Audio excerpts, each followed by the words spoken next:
she's getting her garden on. Or something like that. Good morning, you guys. Yeah, out here on the weather patio where I am so relaxed in this fantastic garden that the folks at Weston Nurseries have set up for us. But what we're going to continue to do over the course of the spring and summertime is give you some tips at home. So if your yard doesn't look like this and you're thinking of going to buy some trees or some shrubs, we have some tips for you this morning as you head out to beautify your yard.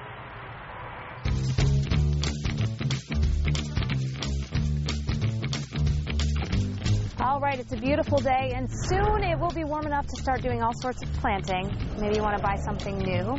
Peter, that's when people come see you. That's right, they do, they do.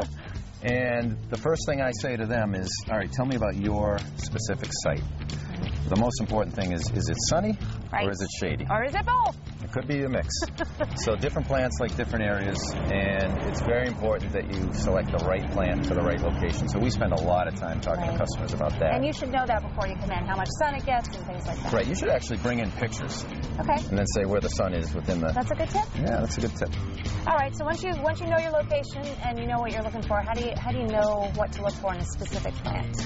Well, then we know what plant belongs in that location. So, for instance, this plant right here is a witch hazel. It's a woodlands plant. It can take some partial shade. Okay. And really, plants that take shade, most of them can take full sun as well.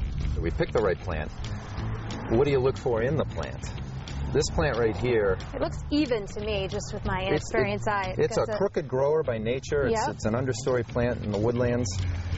But this is growing pretty straight for one of these witch hazels. And what I also look for is the branch structure. So you see how this branch is coming out from different points in the trunk? That's good. I think you want to avoid the symmetry. Okay. Because that would put a lot of pressure on the branches when you get a snow load and that kind of thing. And then you look up higher and you see that there's no branches crossing. And again, this is kind of a gangly grower, so it's doing pretty well for the species that it is. And it doesn't have a lot of crossing branches. So this one was grown pretty well by the nursery that grew it. Okay. And what about something like that? Is it a birch? This is a birch tree. What I look for in a birch is whether it's two clumps, 3 clumps, 4 clumps. I want to see space between the clumps. Okay. So that when it gets bigger and the clumps get thicker, they're not rubbing up against each other. And again, over time, you know, when they do get thicker, they would actually hit each other. So you don't want to see branches crossing like that. Right. All right, so we've talked a little bit about trees. What about something smaller? Maybe someone's looking for a new bush in their yard. This is beautiful. Yeah, here's a rhododendron, very early flowering rhododendron.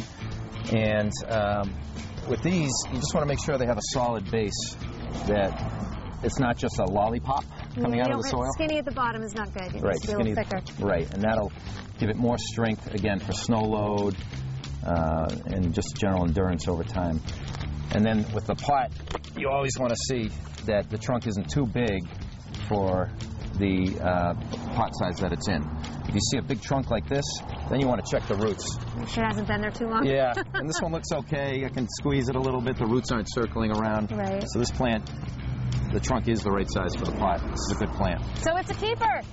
It's a keeper. All right, Peter, thanks so much. Thank you.